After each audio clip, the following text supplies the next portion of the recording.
Bienvenidos una vez más a su programa Donde Dios Llora. Un programa para conocer las realidades de la Iglesia Católica alrededor del mundo. Perú es un país con una gran diversidad ecológica, debido a la variedad de su geografía, que incluye desde las costas del Pacífico a las regiones del Altiplano y la zona de la Amazonía. Por esto mismo, las realidades sociales, culturales y económicas son muy diversas. Aunado a esto, la historia moderna de Perú ha estado tapizada de conflictos políticos que han dejado huella en la cultura peruana. Monseñor Kai Martín Schmalhausen es originario del Perú y en su labor como sacerdote y luego como obispo, ha tenido oportunidad de conocer algunas de estas realidades y los retos que la Iglesia enfrenta en esta nación sudamericana.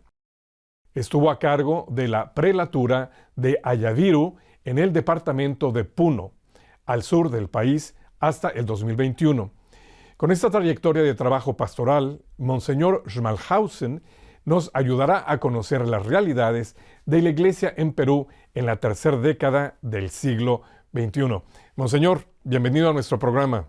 Muchas gracias por la invitación y feliz de estar con ustedes compartiendo este momento. Monseñor, usted nace en el Perú, pero trae un apellido alemán, Schmalhausen. ¿Cómo es este combinado de culturas y de razas? Bueno, son las diosidencias que hay en la vida. Mi padre era alemán, mi madre peruana. Mi padre, por esas cosas de la vida, pasó por el Perú. Conoció a mi madre, se enamoraron y se casaron luego en Alemania. Vivimos en Alemania hasta que yo tenía 11 años, aunque para mi madre darme a luz a mí, fue al Perú y por eso yo nací allí. Así que bueno, tengo en mí una mezcla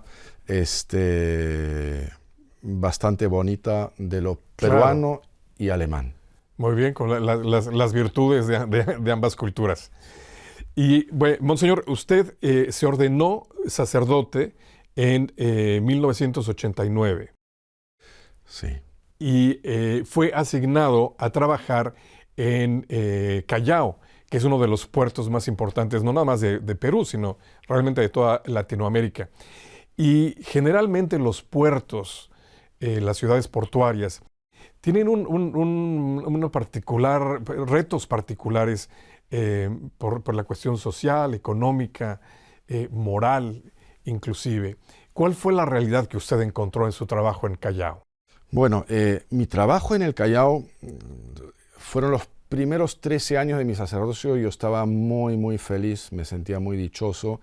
Trabajé mucho con jóvenes, pero evidentemente por el contexto que vivíamos en aquella época, que recordar que son también los años del gobierno de Fujimori con el famoso, lo que conocemos en el Perú como el Fujishock, en que la economía ya bastante devastada sufrió un último golpe muy fuerte para ser levantada de nuevo, pues tuve la oportunidad de entrar mucho también en el ámbito del trabajo social con familias, adultos de distintas barriadas. ¿Cuál considera usted que fue el impacto de la labor pastoral en el tiempo que usted estuvo trabajando ahí en el Callao? Bueno, a nivel de la diócesis, para comenzar, contamos con dos grandes obispos. Yo estaba comenzando mi sacerdocio y entonces estaba como obispo Monseñor Ricardo Durán Flores, obispo, pero que venía de la Compañía de Jesús. Un extraordinario obispo con una sensibilidad social enorme, y un predicamento muy fuerte como obispo de la Iglesia para el Perú, no solamente para el Callao. Presente en programas de televisión, con una chispa y una alegría y al mismo tiempo también una seriedad, una profundidad muy singular. De modo que eso evidentemente tiene impacto Claro, se refleja en una diócesis que estaba muy efervescente y en mucha comunión con su obispo. Y luego Monseñor Miguel Irízar, pasionista, misionero, con un alma misionera enorme y con una vitalidad misionera dentro de la diócesis del Callao, también muy fuerte, con mucho celo pastoral. Y bueno, a mí me tocó acompañar un poco con mi labor esta vitalidad y efervescencia que ya había en la diócesis con jóvenes y en los programas sociales que, sobre todo a partir del año 90, tuvimos que implementar, dada la situación de pobreza extrema y el terrorismo, con 90 ollas comunes en una zona muy cerca al aeropuerto internacional de Lima Callao, que se llama Bocanegra. Un fundo que había sido invadido por poblaciones, por familias que venían desde la sierra, norte, centro y sur del Perú. Claro, toda la crisis económica y política genera esta migración hacia los centros urbanos tratando de encontrar mejores opciones. Junto con el terrorismo. El terrorismo... Ya lo mencionó usted, el terrorismo. Monseñor, ¿estamos hablando de Sendero Luminoso en concreto? Estamos hablando de Sendero Luminoso, sobre todo. Había un segundo grupo revolucionario, el MRTA, el Movimiento Revolucionario Tupac Amaru, que es el que tomó la embajada, con evento muy conocido para la historia del Perú, tomó la embajada japonesa, ¿cómo se llama? Pero era sobre todo Sendero Luminoso. Sendero Luminoso localizado en la larga cordillera de los Andes, Ayacucho en el centro, Puno en el sur, pero entre los dos, digamos, con muchas ciudades y poblaciones intermedias, había creado tal ola de violencia que obligó a tantísima gente con familias, padres de familias con sus hijos, emigrar de la sierra de los Andes del Perú a la costa para buscar de alguna forma un lugar más seguro de vida. Sí. ¿Usted en lo personal tuvo alguna dificultad con estos grupos? Sí, me tocó también. Cuando hacíamos nuestro trabajo social y de ayuda y de dar alimentos a esta gran cantidad de gente con 90 ollas comunes en Bocanegra. Ahora, nada más para aclarar, Monseñor, ¿a qué le llama usted las ollas comunes? Ollas comunes eran comedores populares. Comedores. Llevados adelante por las señoras del barrio y que nosotros les llevábamos la comida para que ellos pudieran preparar el alimento diario para niños, padres de familia, ancianos, que no tenían los recursos para el pan de cada día, ¿no? Y entonces, bueno, en esta labor que la hacíamos con los jóvenes con los que yo trabajaba también y que estaban totalmente identificados con esta situación de pobreza, claro, y desvalidez de parte de tanta gente, y querían meter el hombro y así lo hicieron durante 3 años, 3 largos años, y después en otros proyectos. Bueno, me tocó a mí en algún momento ser indirectamente amenazado de muerte. Es decir, se mandó decir que si el padrecito seguía viniendo, entonces pues los que estaban mandando el mensaje no respondían por su vida. En fin, dadas las situaciones, luego de evaluaciones van, evaluaciones vienen, yo tuve que retirarme por un tiempo Los muchachos seguían haciendo su labor. Siguieron su labor.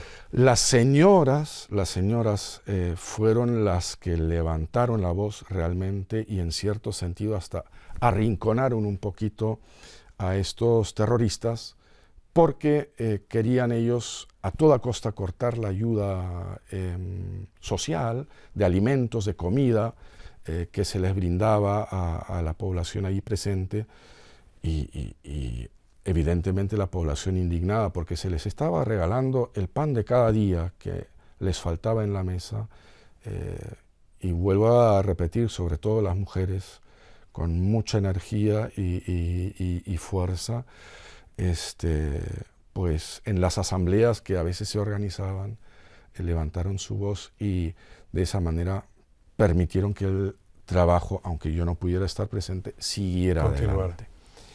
Monseñor, hablando de Sendero Luminoso, me hace recordar que hace tiempo hicimos un documental con las hermanas misioneras de Jesús, Verbo y Víctima, que trabajan mucho en los Andes peruanos. Y ellas me comentaban en aquel momento que, porque estamos hablando ya de 40 años después de la actividad, cuando el Sendero Luminoso está fuerte, y todavía seguimos hoy sintiendo esas secuelas. Ellas en concreto mencionaban, por ejemplo, la desconfianza que hay en las regiones de los Andes. La gente no confía, la gente es muy aislada. Hoy en día todavía eso una realidad, Monseñor. Sí, es una realidad y es una realidad muy compleja. Y bueno, claro, no se puede entrar ahora en todos los detalles, pero uno tiene que imaginarse que viviendo en esta realidad, vamos a decir, por ejemplo, en el altiplano del Perú, estamos hablando de 4.000 metros de altura, 3.000 metros de altura o más. Las personas que viven ahí han visto cómo han matado, cómo han asesinado inescrupulosamente a sus autoridades del pueblo, a sus parientes, y cómo en algunas oportunidades, a fuerza de violencia, se han llevado a sus hijos para enrolarlos, enlistarlos en las filas de Sendero Luminoso. Esto genera traumas enormes, heridas enormes, dolor. Y luego, pensar que terminado el terrorismo, tras 10 años, 5 años, 15 años, liberados, no todos, pero un número considerable de terroristas de las penas de cárcel, regresan a sus lugares y viven nuevamente en ellos y tienen que convivir agresores con víctimas. Se puede entender que entonces hay un sufrimiento, un malestar, una desconfianza, también frente a las autoridades, por supuesto, porque esta gente que nos han hecho tanto daño y nos han herido de tal forma y han asesinado a nuestros seres queridos, ahora están libres y gozan de puestos de trabajo en el Estado, en instituciones públicas. Se comprenderá que esto luego crea un ambiente de dolor y desconfianza enorme, ¿no? Las heridas de traumas, creo que hoy por hoy lo sabemos todos muy bien, demoran mucho en sanar y muchas veces si no hay la ayuda y los recursos para ello, para acompañar esa sanación, esto no sucede. Claro está, el Estado peruano frente a una situación de esta naturaleza se ve sobrepasado, ¿no? Y en la Iglesia, con los pocos recursos que tenemos a mano, procuramos hacer lo que podemos, ofreciendo a veces pues espacios para sanar las heridas, dialogar, hablar, expresar. Muchas de estas cosas suceden pues Ya en las poblaciones, hablamos ahora del altiplano, alejadas, pues en el ámbito de la confesión, ¿no? A ver, vamos, después de Callao,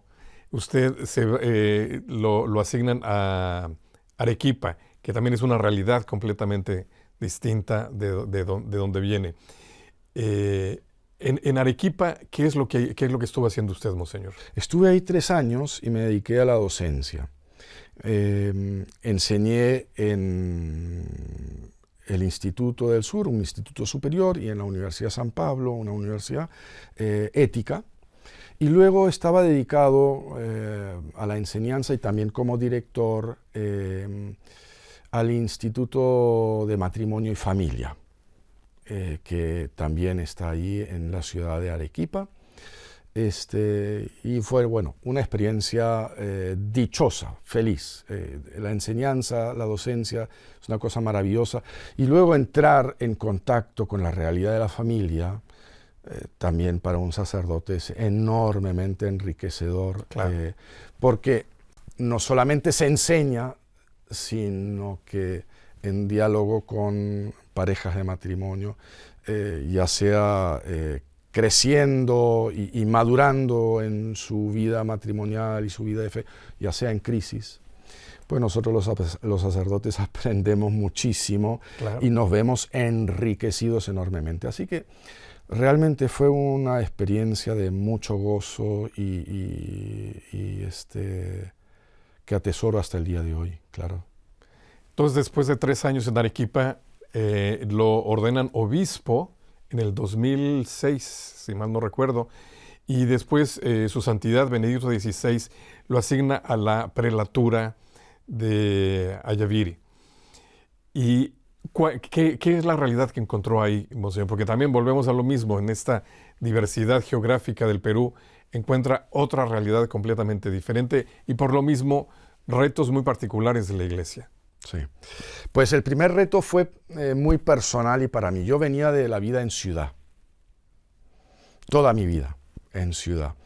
Venía además de, bueno, Lima, Callao, capital, Arequipa, la segunda ciudad más grande del Perú en ese entonces, a vivir y pues servir a una realidad completamente rural. Uh-huh. Y el altiplano, uno tiene que imaginarse esta extensión tan vasta, cientos de kilómetros de pastos muy secos, montañas, algunas lagunas por aquí por allá, con pequeñas poblaciones dispersas por todas partes allí, pequeñas comunidades campesinas que principalmente son quechua hablantes. También un idioma distinto, ¿no?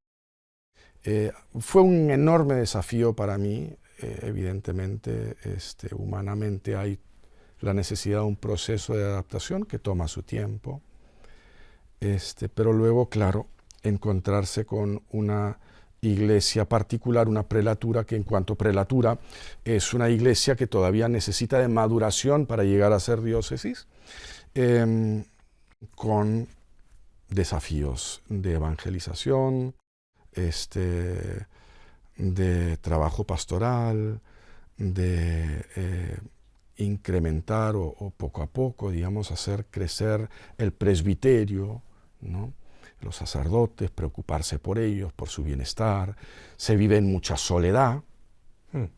Un sacerdote puede tener una parroquia de no sé, 2.000 kilómetros cuadrados, 3.000 kilómetros cuadrados. Las extensiones son enormes. Entonces, acompañar a los sacerdotes, las comunidades religiosas en este ambiente y medio de vida, pues era como una prioridad para mí, ¿no? Más ir poco a poco con ellos elaborando un plan pastoral que pudiera dar sostenibilidad en el tiempo al trabajo de todos nosotros juntos, junto con sanear económicamente, financieramente también, una prelatura que venía de una situación pues también económica muy difícil y que había que buscar que tuviera una cierta estabilidad para que no nos desgastásemos en buscar recursos, sino pudiésemos mirar hacia adelante. Fortalecer sus estructuras para poder crecer. Crecer pastoralmente. Monseñor, esta región es notoria por la presencia de, o el impacto de la teología de la liberación. ¿Cómo pudo usted percibir este impacto? A ver, de diversas maneras. Claro, esto siempre es un poquito una herida, una espina, ¿no? en el corazón de una iglesia particular, ¿no? Porque frente a unas necesidades sociales tan tremendas y que son muy reales, luego que exista un discurso que usa del pobre, digamos, para, ¿cómo se llama?, de alguna forma beneficiarse de esto. Esto es doloroso, un discurso pues un poco ideológico y tal.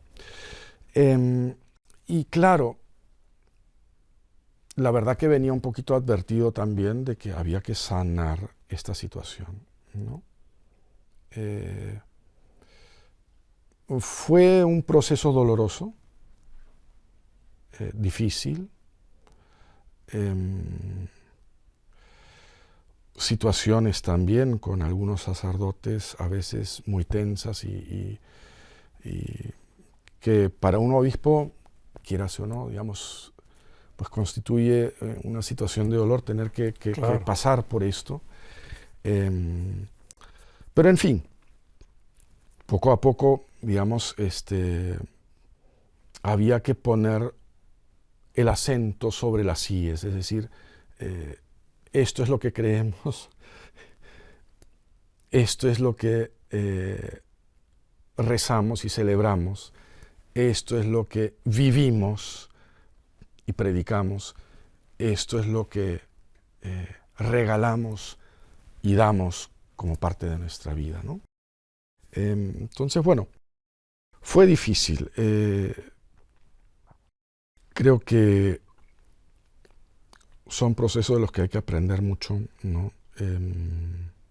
A ir con mucho tacto y tratar de no romper ni dañar la fe sencilla de la gente. Qué difícil, Su Excelencia, porque por un lado usted tiene claras las ideas de lo que hay que corregir, de la manera en la que hay que, como bien lo apuntaba usted, en lo que creemos, en cómo adoramos, lo que es nuestra liturgia, y quitar todas esas modificaciones que realmente no pertenecen a la esencia de la fe, pero al mismo tiempo no quiere usted ser impositivo, romper una relación con sus sacerdotes y al mismo tiempo no tener un impacto negativo con su comunidad. Un reto muy difícil, Monseñor. Sí, fueron años de... Bueno, creo que es lo que llevamos un poco todos los obispos en el corazón, ¿no? Todos llevamos una cruz, a cada uno le toca la suya. Sí, fue una cruz que cargar.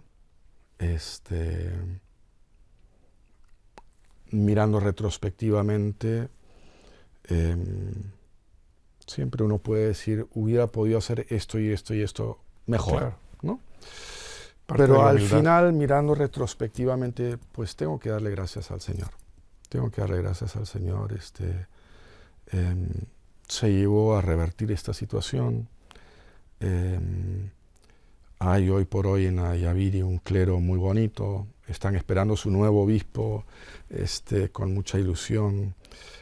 Hay algunas comunidades religiosas vivas. Tenemos ahí un monasterio de religiosas contemplativas que yo pues pude llevarlas y son como el pulmón, digamos, espiritual, claro, para la prelatura.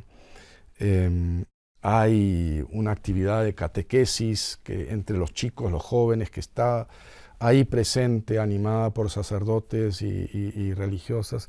Entonces, no, yo miro hacia atrás, aun cuando pueda pues haber habido dolor, miro atrás con mucha gratitud, y bueno, el Señor se encargará, es su obra, Es. ¿Y qué es lo que somos nosotros? Bueno, pues pequeños servidores en la viña del Señor, ya está. Pues muy bien. Desafortunadamente se nos terminó el tiempo. Monseñor, nos encantaría seguir hablando con usted acerca de toda esta realidad fascinante, pero pues le agradecemos mucho este tiempo que nos dedicó. Muchas gracias a ustedes, bueno, y que el Señor los bendiga abundantemente en esta obra maravillosa que llevan adelante aquí en Ayuda para la Iglesia Necesitada. Y bueno, tengo que decir unas palabras finales sobre el lema de este programa, donde Dios llora. Uno tiene que imaginarse la lágrima de Dios, que es expresión de dolor, puede ser expresión de alegría también, pero donde esa lágrima cae, pues se derrama un cúmulo de bendiciones. Y pienso que Ayuda para la Iglesia Necesitada en ese sentido, pues es un poquito esta lágrima que cae y quiere derramar también el amor de Dios en todas partes, ¿no? Muchas gracias, Monseñor. Gracias. Que Dios los bendiga. Y gracias a ustedes también, amigos, por habernos acompañado en un programa más de Donde Dios Llora. Si quieren conocer más acerca de la labor de la Iglesia en el Perú, los invitamos a contactar la información al final de este programa. Muchas gracias. Que Dios los bendiga.